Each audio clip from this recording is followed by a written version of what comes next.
Ok les gars, littéralement, je sais pas trop ce qui se passe sur les marchés. Sur le gold, il est actuellement 16h28. J'ai viens déjà de prendre, j'ai eu à prendre un trade depuis, je sais pas, depuis carrément 15h45. J'ai pris un trade en vente sur le gold et j'ai déjà clôturé. J'ai déjà clôturé un erreur de 2 points, je crois 5, un truc comme ça.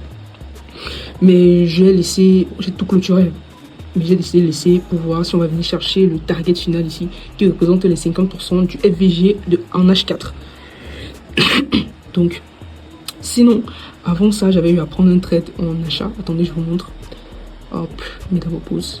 Donc, voici le trade que j'avais eu à prendre en achat sur le gold. Parce que bon, j'avais eu à avoir un triangle symétrique qu'on a cassé à la hausse. Mais je me rends compte que j'ai fait une erreur de prendre le trade 30 minutes avant l'ouverture du marché. Et là, juste après, on a eu cette chute-là. Ok, ça, c'est la stratégie très cycle que j'ai essayé d'appliquer parce que je trade quasiment sur le gold 3 stratégies. Ok. Donc je suis rentré là et on m'a stoppé. Donc ça c'est le trade que j'ai pris aujourd'hui.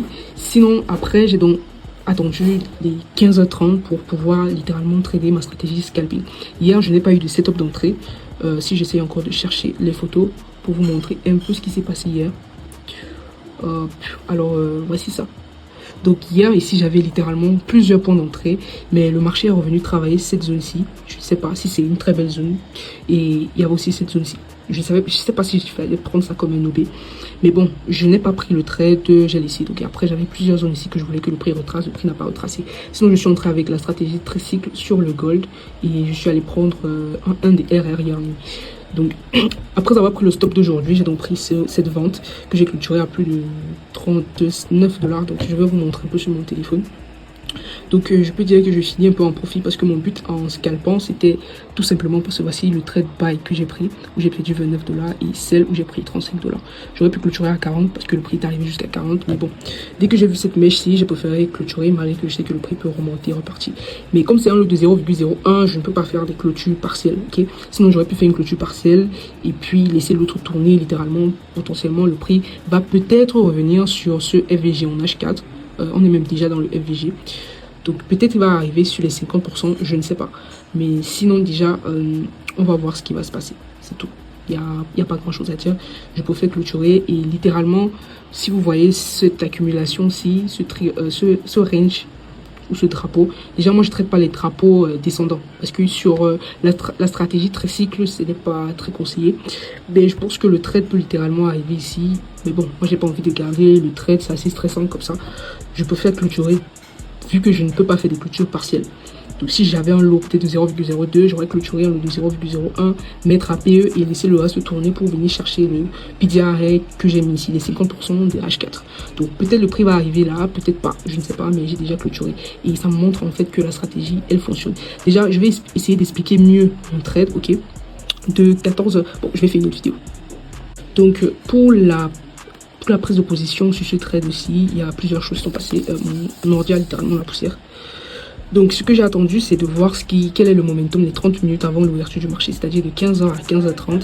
Voici 15h ici à 15h30, on était littéralement baissier. Donc ce que je devais chercher, c'est un OB baissier, un OB bearish. Alors déjà, il y avait deux OB que je voyais. Attendez, j'essaie de supprimer tout ce que je viens de mettre là. Hop. Il y avait cette OB ici, ok, cette belle bougie verte ici, parce que ce que je cherche c'est la bougie verte qui précède le mouvement et un autre OB est valide lorsque j'ai un BOS, ok, ou un short, peu importe. Et ici j'avais littéralement un bon BOS, ok, c'est vrai que j'ai pas marqué, donc je voulais que le prix arrive ici, mais littéralement le prix n'est pas arrivé sur cette bougie que vous voyez ici, sur celle-ci, cette bougie verte ici. Mais j'avais cette autre petite bougie, ok, j'ai même pas bien tracé ça, j'avais cette autre petite bougie où le prix est littéralement revenu donc sur la zone. J'ai eu une englobante, mais je suis pas entré parce que je n'entre pas avec les englobantes. Je me suis rendu compte que les englobantes ne fonctionnent pas le mieux en fait. Donc s'il faut que je rentre et que j'ai une englobante, il faut que j'ai 3 bougies rouges successives. Raison pour laquelle j'ai attendu juste après, j'ai eu mes 3 bougies rouges, je suis rentré, j'ai mis le stop ici. J'hésitais énormément entre mettre le stop là et aller chercher un peu plus haut. Mais quand j'ai pris le trade, j'ai vu que si je laissais le stop un peu plus haut, je risquais encore plus de 0,5% et ça servait à rien.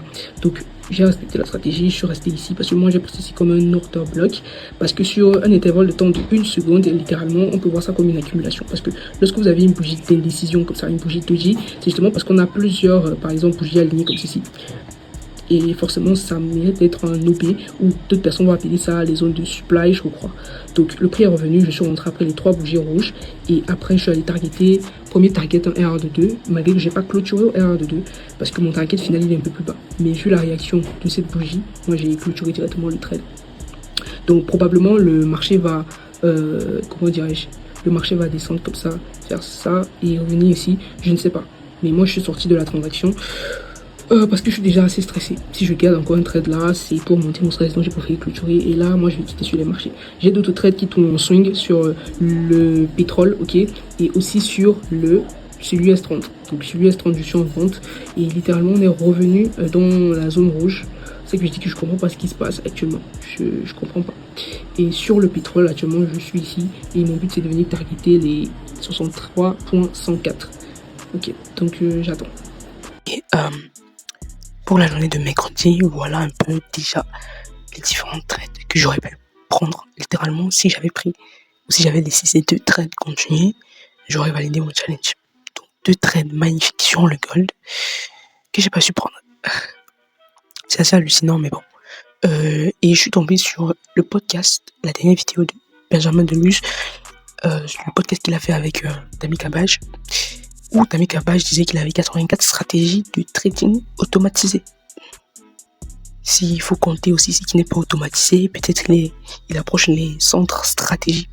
Et là, je me pose souvent la question de savoir pourquoi est-ce que les gens ne sont pas assez polyvalents en trading, surtout dans la zone francophone. Pourtant, dans la zone anglo-saxonne, je me rends compte que beaucoup de traders sont un peu polyvalents dans leur façon de trader. Et beaucoup de personnes me reprochent du fait que je trade trop de stratégies et que je vais m'embrouiller.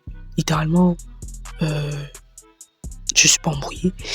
Et puis, c'est quand même hallucinant. 84 stratégies. Wow. Moi, je trouve que c'est énorme. J'avais dit qu'avant même de les automatiser, il a d'abord eu à les façonner.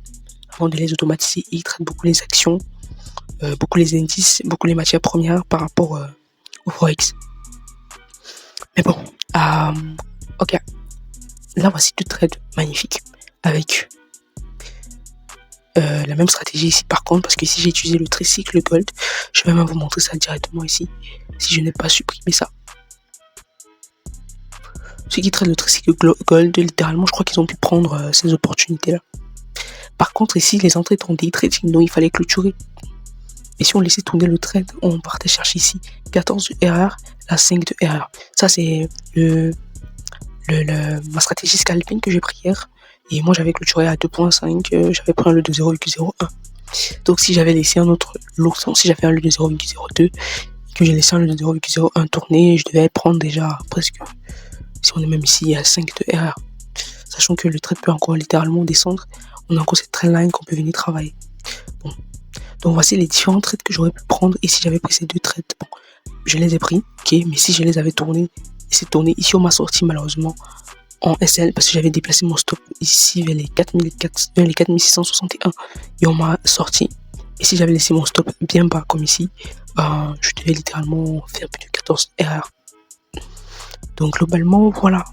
Mais s'il fallait clôturer, j'aurais peut-être clôturé ici à 11 de RR parce que je devais déplacer mon stop loss à ce niveau. Donc 10 de RR que j'aurais généré ici avec cette entrée-là. Malgré qu'on était en day trading. Ici, c'était une entrée encore tricycle gold. Je suis rentré là. J'ai clôturé, je crois, quelque part ici. Littéralement 1 de RR parce que je devais aller dormir. Voilà quelque part ici que j'ai clôturé. Et pourtant, la nuit, le gold a très bien poussé. Ok, ça c'était pour vous montrer un peu les opportunités que je n'ai pas laissé tourner. Quelque part ça me fait un peu mal, mais d'autre part j'ai préféré fermer parce que je voulais pas stresser, je voulais pas ne pas dormir la nuit. Sachant que c'est le gold, ça peut aller dans tous les sens. Et je voulais pas perdre encore beaucoup plus par rapport à ce que j'avais déjà eu à perdre. Donc j'ai un peu joué la carte sécurité et non la carte ego. Parce que beaucoup de personnes allaient jouer un peu sur l'ego. Parce qu'il faut aussi savoir que certes le scénario allait dans mon sens, mais le prix, sachant que le gold il est comme il pouvait très bien se retourner ici, ok, boum, comme ça, avant de faire boum, comme ça. Donc littéralement ce sont des scénarios que je prends en compte. Donc voilà un peu ce que je voulais d'abord vous montrer. Le but pour moi c'est de jouer la carte sécurité et non la carte ego, parce que beaucoup de personnes et en leur ego, ils vont jouer la carte ego. Parce qu'il faut savoir aussi que le prix aurait bien pu se retourner. Donc le but en trading, moi j'ai dit tout le temps, c'est pas d'avoir raison, mais c'est de prendre ce que tu as à prendre et quitter sur les marchés. Et en plus, le gold ne peut pas monter indéfiniment. Vous voyez que à partir de 14 heures, le prix s'est littéralement retourné. Et moi j'ai travaillé sur ce retournement malgré que j'étais entré en achat parce que j'avais une confirmation en achat et on m'a sorti. Donc si je viens ici, là, attendez, si je reviens là, voici le trade que j'ai pris en achat. J'avais très bien un triangle symétrique. On avait bien cassé ce haut, cassé le triangle. Je suis rentré là, le trade était revenu, il a bien réagi sur la zone. Et quelques minutes plus tard, direct, on me sort. Ok, on me sort, il n'y a pas de problème. Le marché a décidé ainsi, je peux pas faire autrement. Et c'est là où je rentre maintenant en vente avec ma stratégie scalping un peu plus tard. C'est pas au même moment que je suis rentré. Vous pouvez voir que même ici, l'entrée a été très compliquée pour moi d'être au prix. Parce que jusqu'à présent, je me pose la question si c'était un OB sur lequel je suis rentré ou pas. Parce que de 14 heures, si j'essaye de bien positionner, de 14 heures à 14h30, 14 heures c'est où? De 15 heures, pardon. De 15 heures, parce que c'est 14 heures, c'est-à-dire de 15 heures à 15h30, c'est comment le marché était. Globalement, on est sur une bougie baissière ici. Notre bougie, elle est quelque chose comme ça. Et elle est rouge. Bougie baissière. Parce que le marché vient, il remonte, il repart, il revient. Il redescend. Donc littéralement, on a un truc comme ça, comme une bougie. Et il rouge. Donc ce que je vais chercher, c'est une vente. Donc les 30 premières minutes qui précèdent l'ouverture du marché, la bougie H1, elle est rouge. Donc et à partir de 15 à 30, je cherche une entrée. Alors déjà, il faut savoir que l'ordre bloc que je cible, pour moi, c'était ceci. C'était ça que je ciblais, littéralement. C'était cette bougie-ci que je ciblais. Mais il y a aussi cette petite bougie ici que j'ai vu que bon, il faut savoir que lorsque vous avez une bougie, par exemple, comme ceci, la couleur elle est haut. On va prendre même la verte. Ça ne prend pas. Oh, l'opacité. Donc si vous avez une bougie littéralement verte, ok, comme ceci. Généralement on appelle ça souvent la bougie, je crois, c'est quoi? La bougie doji, je crois que c'est ça. Quand vous avez cette bougie doji, c'est-à-dire vous avez ce petit corps là, et vous avez les mèches assez équivalentes d'un côté à l'autre, ceci c'est une bougie d'accumulation. C'est pour dire que sur un intervalle de temps beaucoup plus petit, on a accumulé. Ça veut dire quoi? Donc littéralement, sur un intervalle, par exemple, si je descends en 30 secondes ou je sais pas, pour 5 secondes la bougie, ou je sais pas, ou 20 secondes, on aura quelque chose un peu comme ça. Attendez, je vais relancer. Donc globalement, ça signifie qu'on aura des bougies comme ceci. Sur une unité de temps beaucoup plus petite.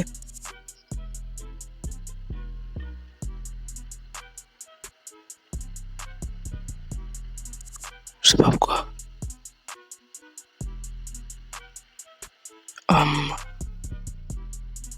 On aura des bougies qui vont littéralement, on aura une sorte d'accumulation en quelque sorte. Donc ici on était haussier, on va avoir une bougie rouge ici. Donc je vais changer la couleur, on va avoir du rouge qui vient peut-être englober comme ça. Ok. Et puis on peut encore avoir du vert. Donc ça je vais juste expliquer. On peut avoir encore du vert qui commence là, et qui vient peut-être comme ceci. Donc tout de suite d'accumulation de bougies.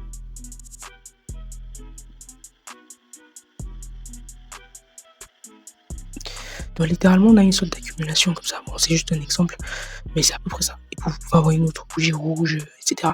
À peu près comme ici, ou ça, une accumulation de bougies. Généralement cette accumulation de bougies sur une unité de temps beaucoup plus grande représente un doji. Donc là je vais supprimer tout ce que je viens de faire. Donc quand j'ai vu ça, je me suis dit bon, est-ce que ce doji on va le considérer comme un OB? C'est la question à se poser.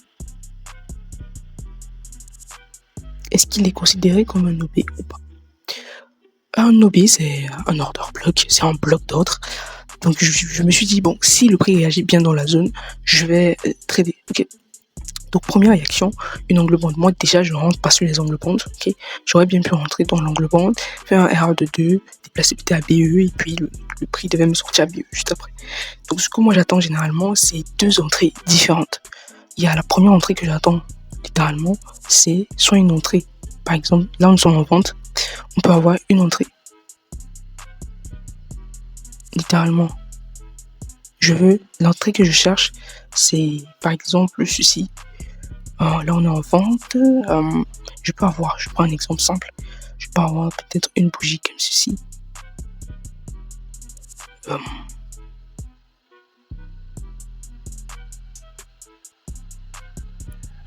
Littéralement, le toxine me laisse pas le choix. Je peux avoir une entrée comme ceci.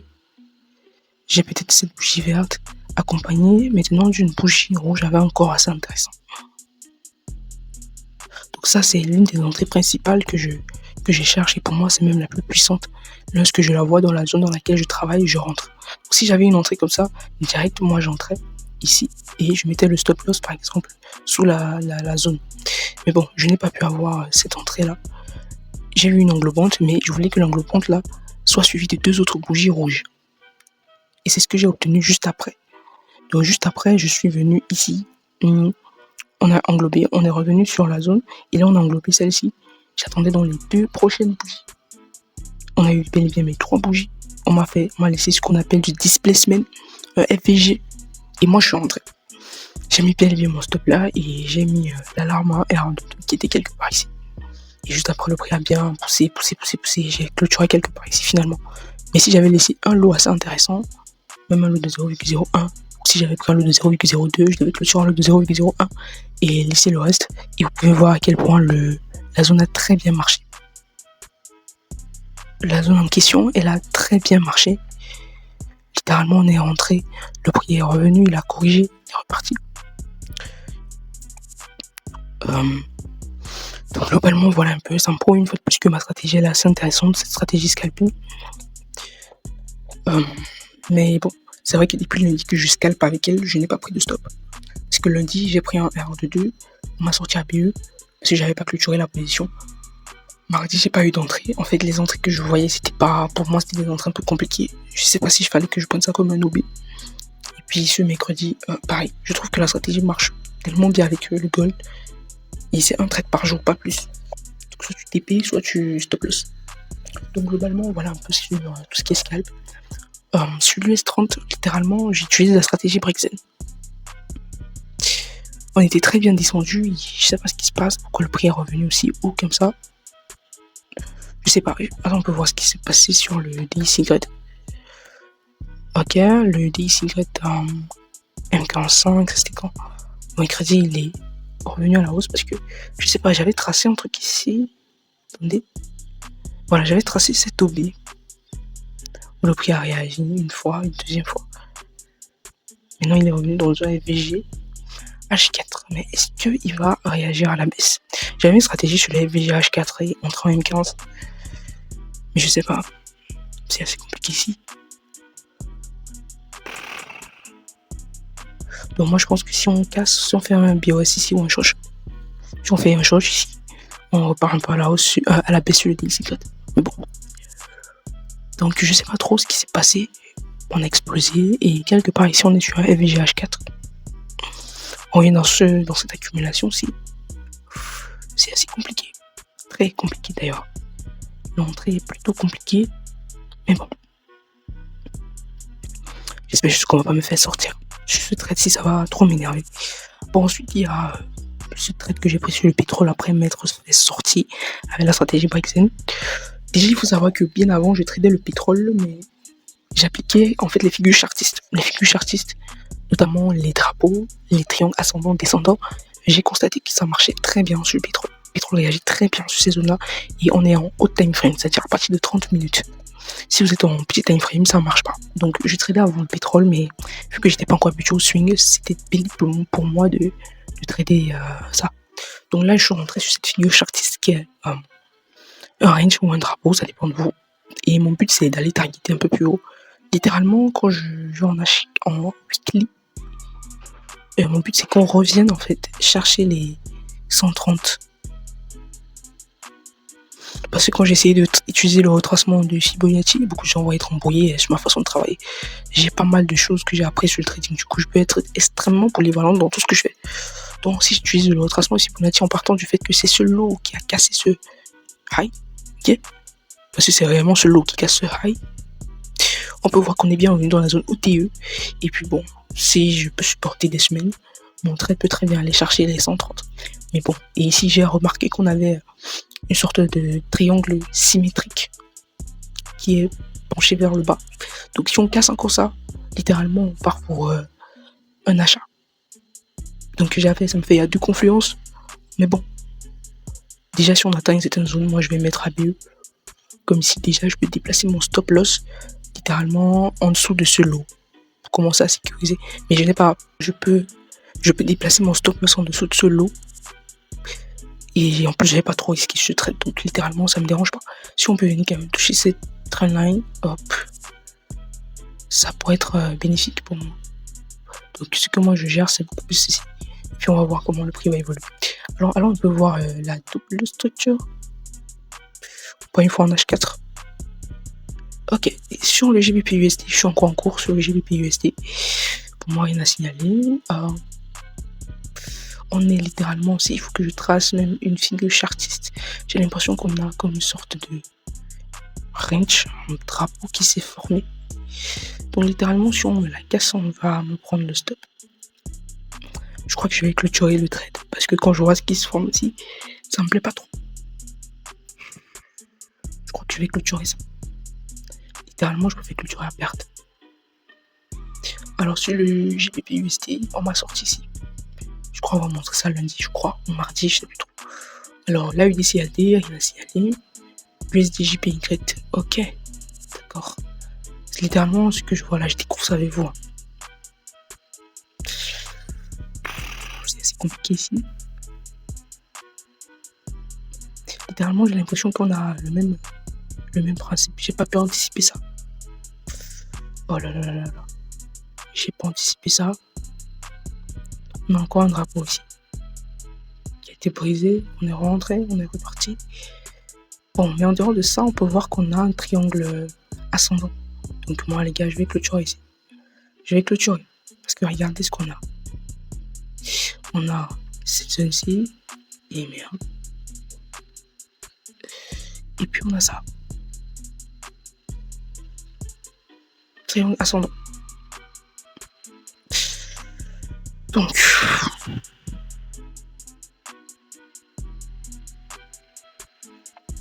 globalement, voilà ce qu'on a.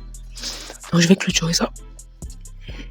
Ok, sur Euro AUD, il n'y a rien à dire. Le marché a continué à aller à la baisse. Bon, on n'a pas d'entrée ici. AUD CHF. Oh, je pense que je suis pas rentré. Je crois que je suis pas rentré sur ce trade. Je pense bien. Je suis pas rentré. Parce que en fait, quand j'analysais, je crois que j'avais partagé ça et j'avais dit que je n'aimais pas cette zone-ci. Elle était très proche en fait. Vous voyez, je suis pas rentré. Et là, je crois que c'était la meilleure chose à faire. Alors sur l'USD CAD, je suis rentré là. C'est vrai que j'ai pas mis toutes les zones intéressantes, sinon on a des réagir ici. Ok. Et merde. Qu'est-ce que je fais comme ça? On a des réagir là. On a une autre zone psychologique ici en dessous. Donc j'ai pas le temps littéralement de tracer tout ça. La zone là peut être prise avec ce niveau-ci. Ok. Donc voilà un peu les zones psychologiques et là on a le target juste en bas. Donc pour le moment, je crois que le trade il est en 2030. Pour le moment, voilà ce qu'on a. Je vais déplacer mon stop ici. Il faut que je le déplace parce qu'on vient de me casser ce lot. Donc si le prix revient déjà ici, donc je vais littéralement déplacer mon stop ici au cas où le trade va venir me faire un épaule, des épaules comme ça et aller me sortir. Et là on continue sur l'USDCHF. C'est un truc que j'ai pas bien compris comment le manager, littéralement. Le fait qu'on revienne sur cette zone un peu, Et là, je vois, bon, j'ai déplacé le stop ici. Le prix a poussé, il accumule. C'est assez compliqué. Je sais pas. Bref. Ensuite, on a le NZD USD. Ça, c'est là où j'ai pris le TP. La UD USD, c'est parti à la hausse. GBP USD. On a une 45. Les gars, s'il risque de venir me sortir. Parce que littéralement, les gars, on fait. Regardez ce que le marché. Il monte, il descend. Il remonte, il descend. Donc, je crois que là, on m'a déjà sorti ce trade. Ouais. Parce que je crois que j'ai déplacé mon stop. J'ai déplacé mon stop. Donc, on m'a littéralement déjà sorti. JPY, rien à signaler, je crois. Ouais, ça c'était un trade que j'avais refusé de prendre à cause de la moyenne mobile. Ici, rien à signaler. Je crois que là, on a déjà fait le tour. Ça, c'est le trade que j'ai eu à prendre, GBB4. Je crois que je l'ai déjà pris. Même comme je n'ai pas marqué, il y a des trades que je prends bien avant de venir les marquer. Donc, globalement, voilà un peu toutes les opportunités que j'ai eu à prendre. Et au moment où je fais cette vidéo, on est jeudi. J'aurais dû faire ça hier, mais j'étais fatigué. Donc, globalement, voilà, on va s'arrêter là.